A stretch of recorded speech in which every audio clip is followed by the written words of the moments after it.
Afternoon Krishna educational channel students. इस video से मैं आपको अनसॉल्व पेपर का सलूशन करवाने वाला हूं। जैसा कि मैं पिछली वीडियो में बोला था कि मैं मैथ के सभी चैप्टर वाइज अनसॉल्व पेपर का सलूशन करवाऊंगा। सो मैं लेकर आ चुका हूं त्रिकोणमिति और त्रिकोणमिति के अनुप्रयोग को जितने जो भी क्वेश्चन पिछले सालों में पूछे गए हैं, पिछले 5 सालों में पूछे गए क्वेश्चन पेपर का सलूशन करवाने वाला हूँ।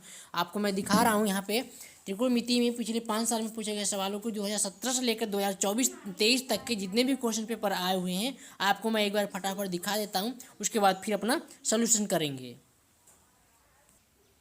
जैसे कि आपको सामने दिख रहा है, पहला क्वेश्चन दिख रहा है, यदि साइन ए बराबर 4/5, ठीक है, यदि साइन ए बराबर 4/5 तो tan ए का मान ज्ञात कीजिए। यह क्वेश्चन 2022 में MW सेट में आया है।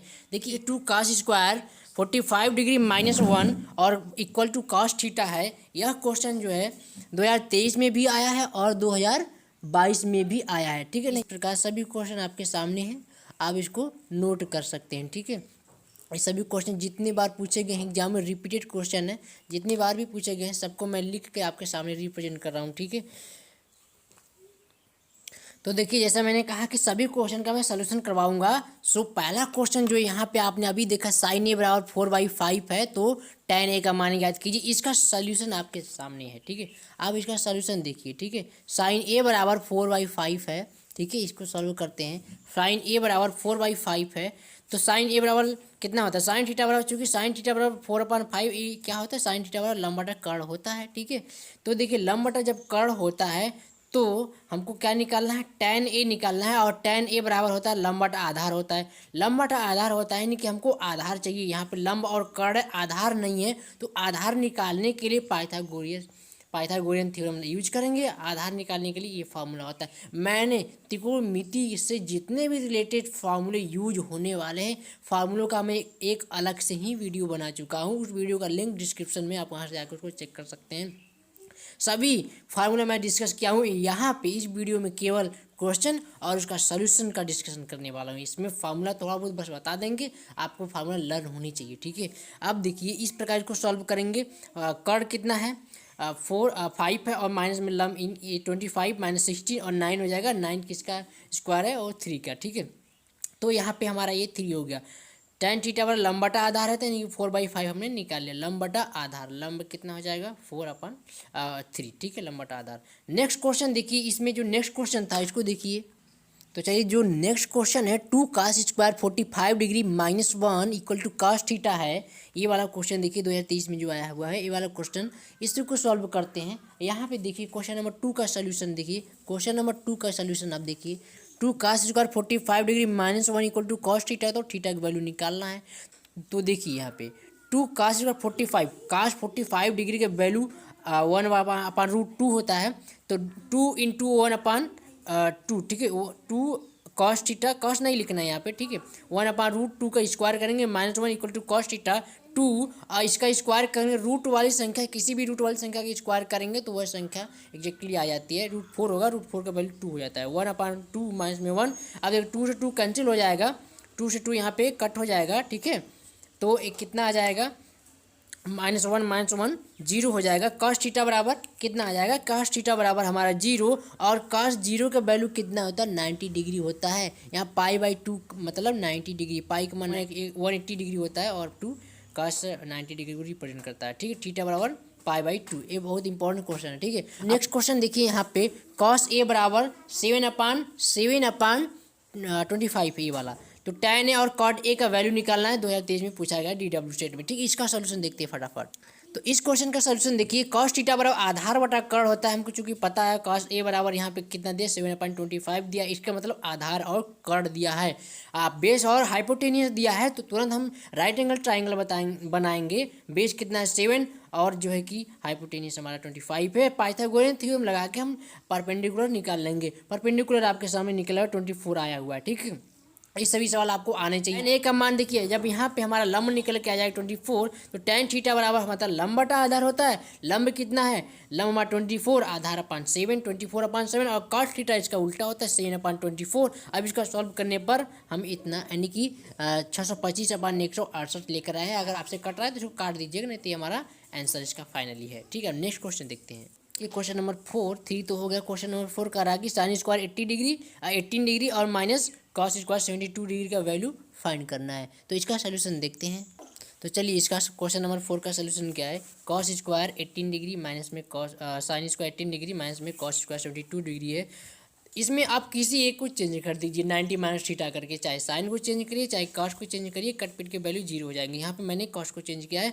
Cos square 90 degree minus theta वाला है, कॉस 90 माइनस थीटा वाला सूत्र हमने लगा रखा है, चूँकि cos 90 minus theta equal to कितना होता है, साइन थीटा ए होता है। Cos 90 minus theta equal to sine theta होता है, इसीलिए हमने साइन को चेंज नहीं किया।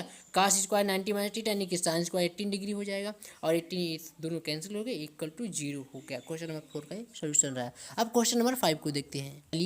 चलिए क्वेश्चन नंबर 5 को देखते हैं। आपके सामने क्वेश्चन नंबर 5 है। करा यदि cos A minus B equal to √3/2 है और sine A plus B equal to √3/2 है, ठीक है। तो इसका ए और बी का मान निकालना है। ए प्लस बी दोनों का सम जो है लेस देन या इक्वल टू 90 डिग्री होना चाहिए और एंगल ए का वैल्यू एंगल बी से होना चाहिए, ऐसा हमें ए बी का मान निकालना है। तो चलिए इसका सोल्यूशन देखते हैं। तो हमको गिवन दैट था कि cos A minus B equal to √3/2। इसको देखिए क्या लिख सकते हैं, cos A minus B equal to cos 30 degree. Cos 30 degree value होता ही है √3/2, ठीक है। चूँकि कॉस 30 डिग्री की वैल्यू √3/2 होता है तो कॉस यहाँ से कट नहीं होते, आप कट नहीं करना है आपको, ये हट जाते हैं, ठीक है। Cos A minus B equal to 30 degree रखना है। ये समीकरण नंबर 1 हो गया, इक्वेशन नंबर 1 हो गया। उसी प्रकार साइन ए प्लस बी बराबर √3/2 दिया था, तो दोनों साइड साइन लगी जाएगी, क्योंकि साइन √3/2 ये साइन 60 डिग्री का वैल्यू होता है, इसलिए मैं साइन जो है √3/2 को साइन 60 डिग्री लिखा है, क्योंकि साइन 60 डिग्री की वैल्यू होता ही है। तो ए प्लस बी बराबर 60 डिग्री हो जाएगा। अब इक्वेशन नंबर यह 2 बन जाता है। अब इक्वेशन 1 और इक्वेशन 2 को मैंने सॉल्व कर रखा है ना, यहाँ पे जोड़ देना है। तो ए और ए 2 हो गया और बी तो कैंसिल हो जाएगा, यहाँ पे कट हो जाएगा, ठीक है। बी से बी क्योंकि प्लस माइनस कट जाएंगे और 30 और 60 90 हो जाएगा। ए बराबर ए का वैल्यू निकालेंगे 2 जाएगा अपान में 45 हो जाएगा। ए बराबर 45, ए का वैल्यू कितना निकला 45 डिग्री, ठीक है।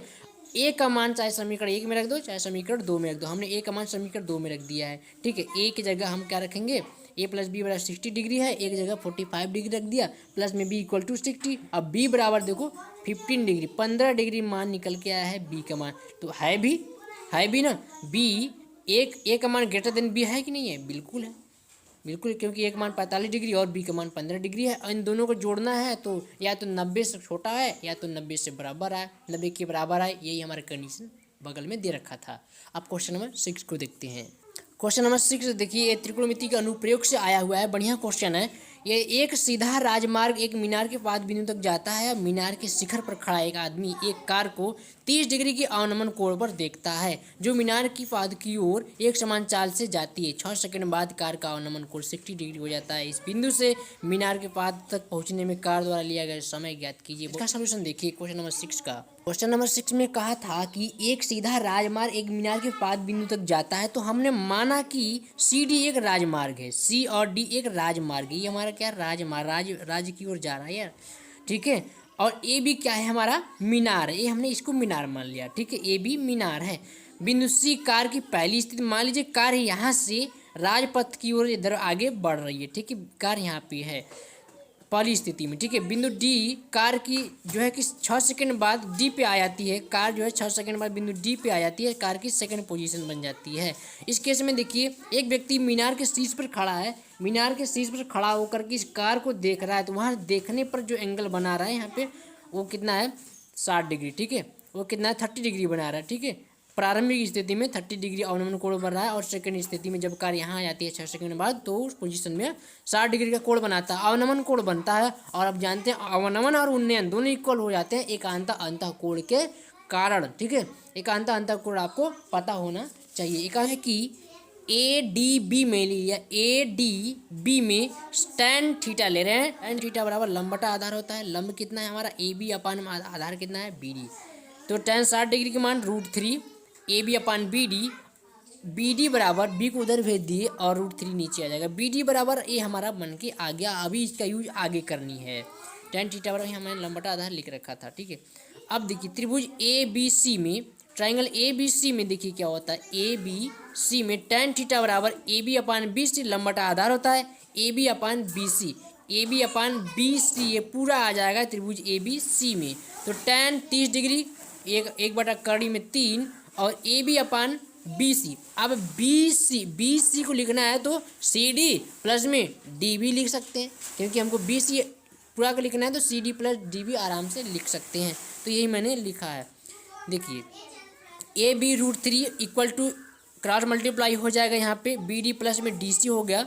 अब 3 equal to B D plus में डी सी है, A B √3 equal to B D plus D C है। यहाँ पे जो बी डी है आपके ऊपर सामने लिखा है बी डी बराबर में ए बी अपान √3 है। तो बी डी का मैं वैल्यू यहाँ पे पुट कर रहा हूँ, A B √3 equal to A B upon √3, क्योंकि बी डी है, बी डी की वैल्यू मैं वहाँ से पुट कर दिया, प्लस में डी सी आगे है।